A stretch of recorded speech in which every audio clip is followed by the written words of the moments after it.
Rayahaniya dinani shatrava Katam savirya striyam angadushtajam.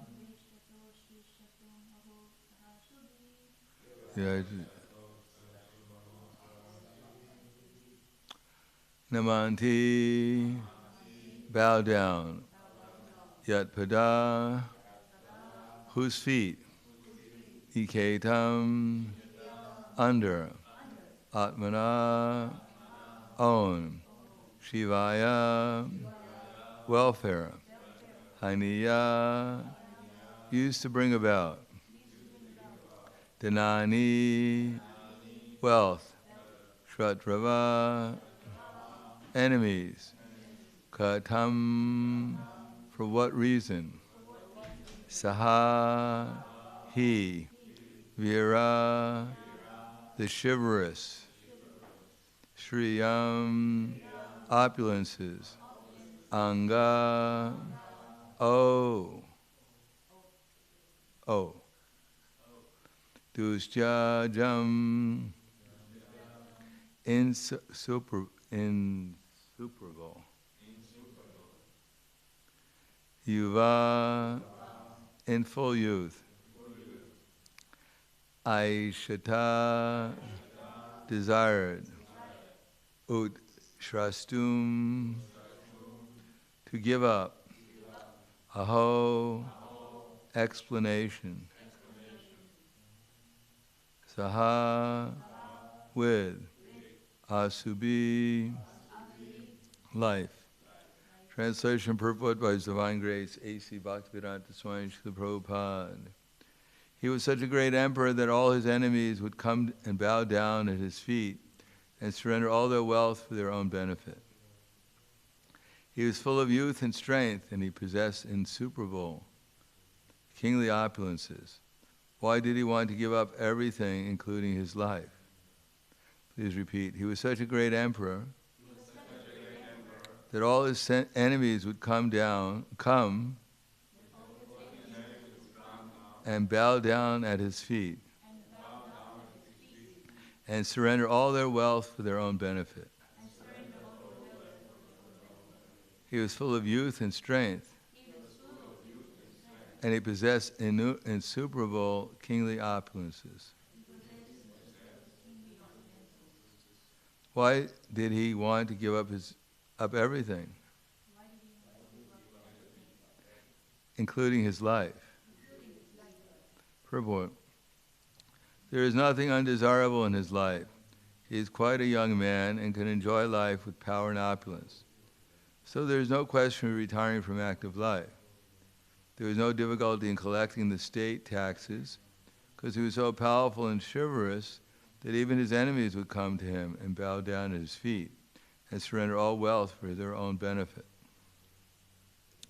Maharaj Pariksha was a pious king. He conquered his enemies, and therefore the kingdom was full of prosperity. There was enough milk, grains, and metals, and all the rivers and mountains were full of potency. So materially everything was satisfactory. Therefore there was no question of untimely giving up his kingdom and life. The sages were eager to hear about all this. The next text. Shivaya lokasya bhavaya bhutaye saudama sloka prarayana jana jivanti nat marhatam aso parashramayam mumocha nivedya kuta kalevaram. Translation. Those who are devoted to the cause of the personality of Godhead live only for the welfare, development, and happiness of others. They do not live for any selfish interest. So even though the Emperor Pariksha was free from all attachment to material possessions, how could he give up his mortal body, which was shelter for others? Purport. Pariksha Maharaj was an ideal king and householder because he was a devotee of the personality of Godhead. A devotee of the Lord automatically has all good qualifications. And the emperor was a typical example of this. Personally, he had no attachment for all the worldly opulences in his possession. But since he was the king for the all-around welfare of his citizens, he was always busy in the welfare work of the public. Not only for this life, but also for the next. He would not allow slaughterhouses or killing of cows. He was not a foolish and partial administrator who would arrange for the protection of one living being and allow another to be killed. Because he was a devotee of the Lord, he knew perfectly how to conduct his administration for everyone's happiness, men, animals, plants, and all living creatures.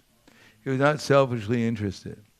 Selfishness, or either self-centered or self-extended, he was neither.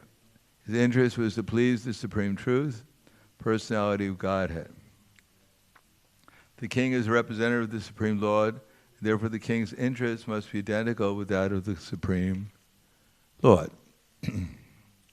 Supreme Lord wants all living beings to be obedient to him and thereby become happy.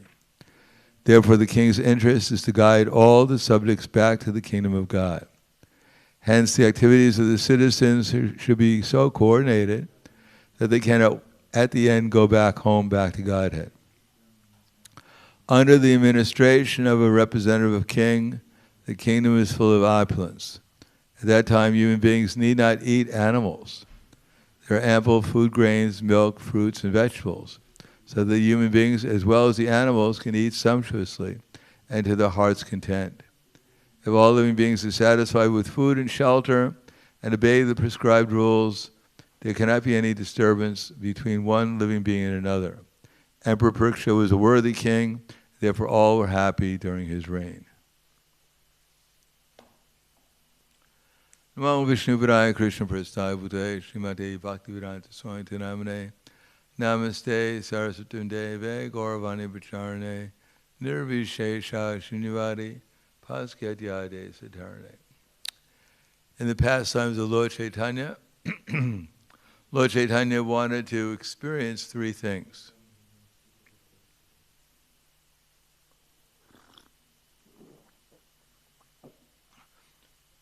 Those are the same things, three things that everyone's trying to experience. But he's trying to experience them in the role of Srimati Radharani. Chaitanya Mahaprabhu is Krishna, trying to experience what Srimati Radharani is experiencing. And indeed, everyone is trying to experience the same thing, but the object may not be Krishna. And certainly may not be in the mood of Srimati Radharani. Because the conditioned soul is identified with its gross and subtle body. Therefore, our experience is the same, but our activities are the same, but the experience is different. Chaitanya Mahaprabhu wanted to experience Srimati Radharani's love for Krishna. He also wanted to experience Krishna's love for Srimati Radharani and the wonderful qualities that Srimati Radharani realizes when she realizes Krishna's love. The wonderful qualities that she realizes that Krishna has when she realizes Krishna's love for her. So now we're trying to experience this body, the same thing. We're trying to love the body, and we experience a kind of happiness because of our appreciation, at least for our gross body, and also for things in relationship to our gross and subtle bodies. There's a kind of happiness that's called our love. Now we're loving this body, which doesn't exactly reciprocate entirely with the way we'd like it to. After all, no matter how much we love it, it still gets old, becomes diseased. As a matter of fact, when we love it too much and want to serve its senses too much, then usually we eat too much and we get sick. Such a nice servant. And then we want to experience the happiness that the body experiences, which is not very much, But anyhow, the satisfaction, the happiness of the body we want to experience. And we want to experience all the wonderful qualities that we imagine that we have. All the good talents and all the wonderful ideas and all the nice emotions. We want to enjoy those things, from the material point of view. But Chaitanya Mahaprabhu wanted to experience Srimati Radharani's experience of her unlimited love for Krishna, because after all, Krishna is unlimitedly attractive and unlimitedly affectionate and loving. Therefore, when Srimati Radharani experiences Krishna, she has unlimited appreciation for Krishna, which is unlimited bliss, which lights up the whole spiritual world. And at the same time, Krishna has unlimited wonderful qualities that Srimati Radharani experiences and makes her even more blissful. At the same time, she experiences Krishna's love for her, which makes her even more ecstatic and loving. So, in the same way, in this material world, everyone is trying to experience the same things, but we get only a limited, perverted experience by such attempts. Because this material world and everything within it they're not conscious. They're not made out of Satchitananda Vigraha. They're made of Krishna's effulgence, transformation of Krishna's effulgence, which only has, doesn't have very much, it has really no bliss. It's ignorance of reality. But it has the quality of eternity to it, in the sense that the energy is never destroyed. It just transforms itself in various ways. But it's not really substantial, because it's temporary. All the forms we see are temporary. The energy itself may be eternal, but the illusory energy that the energy that we see and think it's eternal is actually illusory. It's like a mirage in a desert, try to imagine that we're enjoying by seeing a reflection in the water. So Parikshit Maharaj was full of all opulence, but it's all the same thing. In other words, if you have zero, it doesn't matter how many zeros you put in front of the zero, it still adds up to be zero.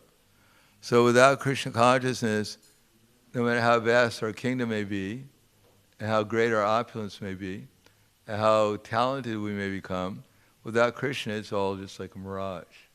It's like a zero. We're just adding zeros. And imagining it's a big number. But when you get down to adding it all up, it still comes out to be zero. So Parikshit Maharaj was not at all disappointed, which is almost for us inconceivable, when he had to sit down on the bank of the Ganges and hear for 7 days a night Srimad Bhagavatam, without even drinking or eating anything or sleeping. But he was happy because he was relishing the nectar of Srimad Bhagavatam. He was not just hearing like we hear, he was actually entering into the Bhagavatam, into the world of the Bhagavatam. Whatever he was hearing, he was actually there experiencing. Therefore, he had no consciousness of what was going on in the material world, practically speaking. He was not at all disturbed by his material body because he wasn't conscious of it. He was completely absorbed in another realm of experience. And we can also learn how to enter into that realm of experience so that antakale chamameva smaran mukva kalevaram yak priyati samadbhavam yati nasyatra samshayaha. Whoever remembers me at the time of death alone will attain to my nature. Of this there is no doubt. In other words, if we do become absorbed like Maharaj Parikshit, which means that we have to be able to at least give up the idea of being the proprietor and the control of this world. We have to give up our upadhis, thinking ourselves to be something special based upon this material body. after all, if we're not the material body, everything that we think we're special, profit, adoration, distinction, that we need adoration and distinction because we're special. But how can we be special? Because we're only 1/10,000th the size of tip here in size. The only thing big about ourselves is our false ego. Other than that, we're infinitesimal.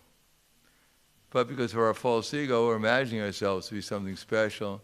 And even if we identify with this body, there's so many bodies. And in every respect, someone is superior to us. Someone will live longer, someone is more intelligent, someone is more attractive. How can we be proud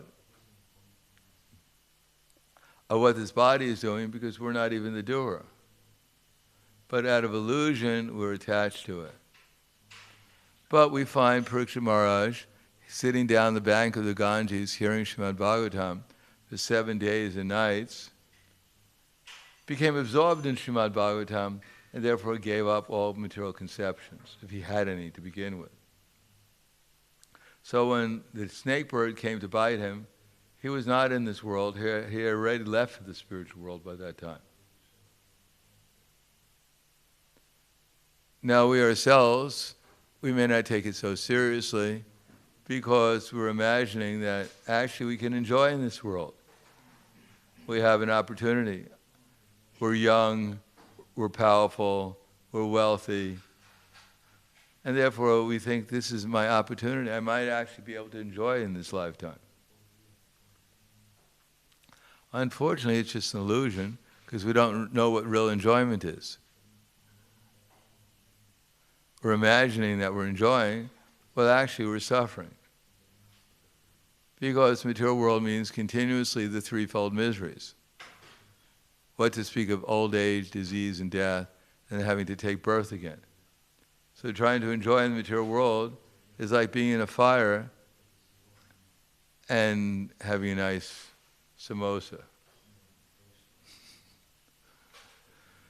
You may have a nice samosa to eat, but if you're burning in the middle of a fire, somehow or another the taste is not as complete as you'd like it to be. There's some distractions from completely enjoying. So similarly, burning in the fire of material desire, burning in the fire of material existence, trying to enjoy here, based upon our temporary situation, is actually shrama eva hi kevalam. Without adding Krishna to the situation, it's all a waste of time. Now they have some elections in America, and everyone's thinking, if my candidate gets elected, everything will be all right. Same way they think if my football team wins, then everything will be fine for the rest of the day. No, the same problems are going to be there no matter who wins, because material nature doesn't really take a side with any candidate.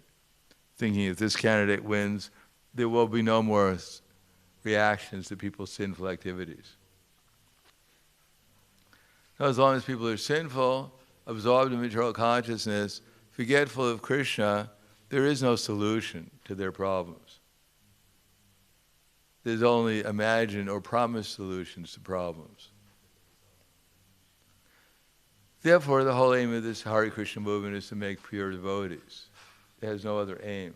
Everything we're doing is just so that we can become first-class devotees, or at least first, second-class, and then first-class devotees. There's no other reason for it. As a matter of fact, there's no other reason for the whole creation other than that. And therefore, everything we're experiencing, whether we recognize it or not, is simply an attempt to change our consciousness and encourage us to become Krishna conscious, to see things from the point of view of Krishna rather than from our imagined illusory understanding of things. And until we really understand that, then we have to go on. There's that verse.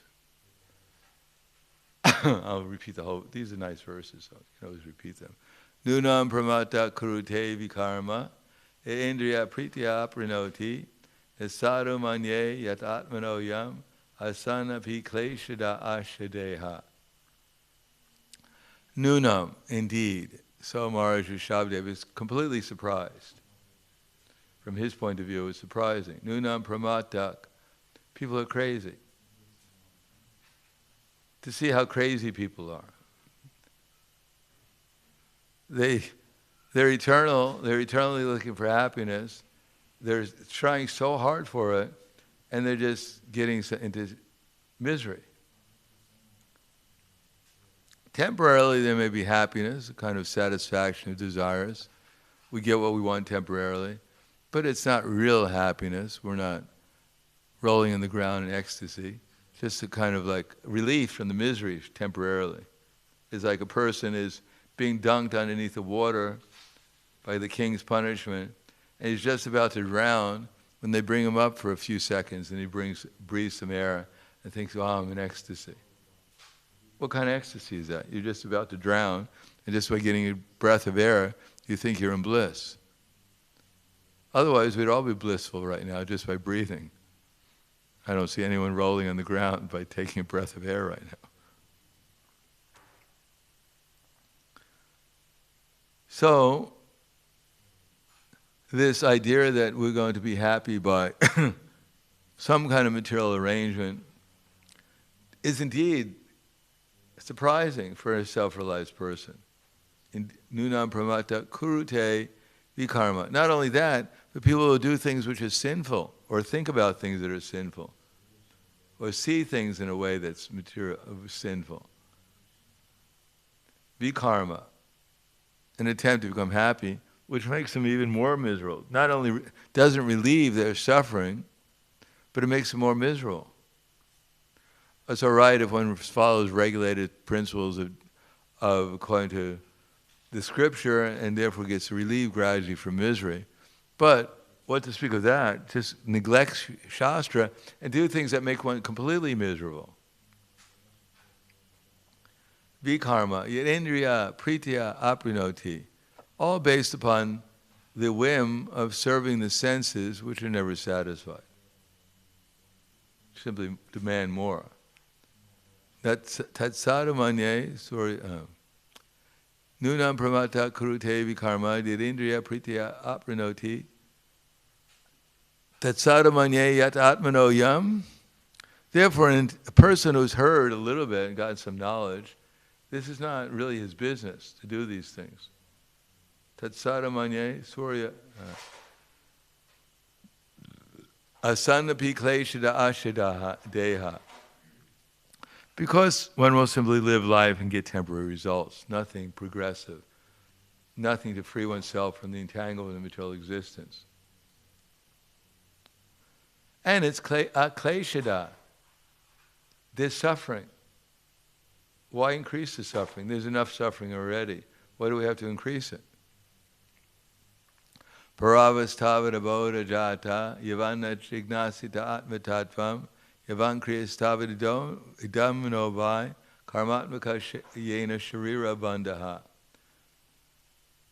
Paravastava bodha jata. One is said to be defeated by ignorance, as long as he's not working to realize knowledge, transcendental knowledge.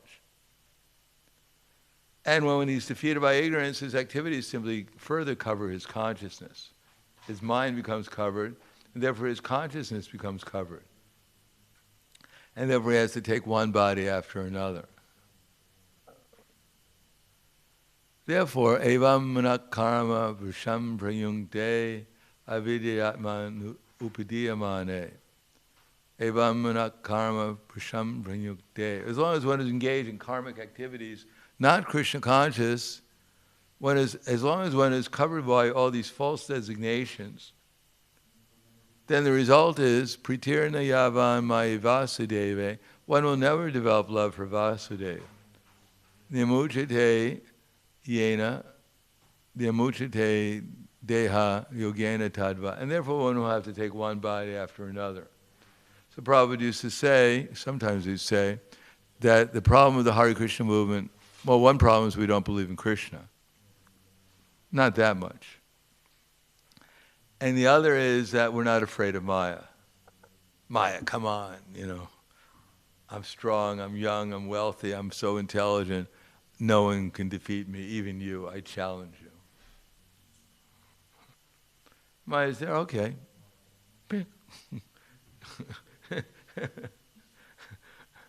We're not exactly against Maya. It's like a little ant against a giant. And just out of ignorance and foolishness, because we don't realize how vast Maya is, how vast her strength is, we challenge her. And therefore we always get defeated, life after life. I'm going to conquer time like Hiranyakashipu. I'm going to build a fort by getting so much money, so much strength, so much wealth. I'm going to conquer Maya. And Paravastava Voda Jata. All ignorance. Maya is never conquered. We can't even conquer time for a moment. So what is the value of all the wealth and family members? As it says, Deha Patya Kala Tradishu Atma Sanyeshva Satsupi Tesham Pramato Nidanam Pashana Pina Pashiti. This body is not going to protect us. It's so fragile. Deha Apatya. And our children, even we had children, they can't protect us because they're going to grow old and die themselves. Kalatra, and our wife or our husband. What can they do? They can just try to flatter us. Person's about to leave his body, and the wife goes, don't go. Okay, I'll stay here. On your order, I'll stay here. What can he do? Deha Patya Kalatradi Atma Sanyesh. We imagine that these are our soldiers, they'll protect us. Asatsupi, but they're all temporary. Deha Patra Kalatradi Shu Atma Sanyesh Satsupi Tesham Pramato Nidanam. We're all mad because we're taking shelter of a dog is trying to swim the Atlantic Ocean. And we're grabbing hold of his tail, thinking maybe he'll help us cross. The dog is not going to make it across the Atlantic Ocean, and we're not going to make it by grabbing the tail of a dog either. It can't help us cross the Atlantic Ocean because the dog can only just swim a little bit. So all our protectors, they can't protect themselves. How are they going to protect us? Telling us, oh, I love you, I'll save you, I'll help you, I'll be there for you.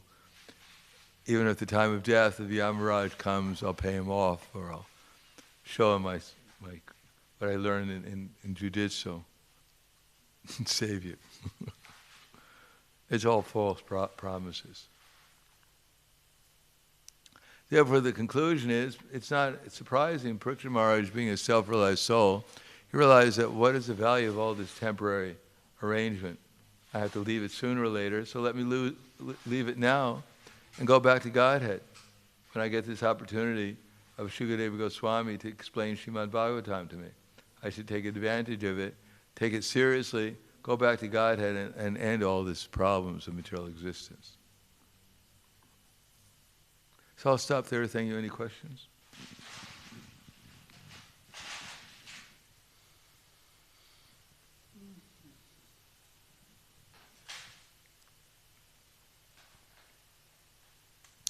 Just like when Srila Prabhupada heard that, well, he told in a morning walk that this whole civilization, which is meant to keep people in darkness, will soon come to an end with the next war. 1975, I believe it was, on a morning walk. And then he described the war, how India and the USSR would fight against Pakistan and the United States, and et cetera, atomic war.